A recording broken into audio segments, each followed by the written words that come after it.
অভাব মানুষকে শেখায় কিভাবে হাসি মুখে অপমান সহ্য করতে হয়, আর কিভাবে অভিমানকে গিলে ফেলে বেঁচে থাকতে হয়। আজকাল সম্পর্ক গড়ে ওঠে পকেটের ওজন দেখে, মন দেখে নয়। স্বার্থপরতার এই যুগে টাকা ছাড়া কারো আসল মুখ দেখা যায় না। অর্থ দিয়ে নিজের অবস্থান পরিবর্তন করা গেলেও নোংরা স্বভাবটা কখনো পরিবর্তন করা যায় না।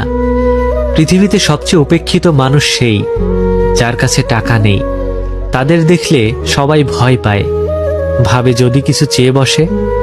অন্যের কাছে যা আছে তা নিয়ে স্বপ্ন দেখার নাম সুখ নয়, বরং নিজের যা আছে তা নিয়ে সন্তুষ্ট থাকার নামই সুখ।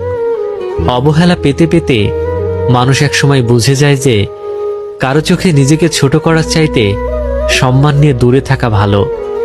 মানুষকে বিশ্বাস করে দেখেছি, আর ততবারই ঠকেছি। মানুষকে ঠকানো সহজ, কিন্তু ঠকিয়ে যা পাবেন তা হজম করা কঠিন। ধাক্কা খেলে একটা জিনিস ভালোই শেখা যায়, কার সাথে জুড়ে থাকতে হয় আর কার থেকে দূরে। হৃদয়ের চেয়ে বড় কোনো কারাগার নেই, যেখানে আমরা প্রতিদিন আমাদের হাজারো ইচ্ছেগুলোকে বন্দি করে রাখি।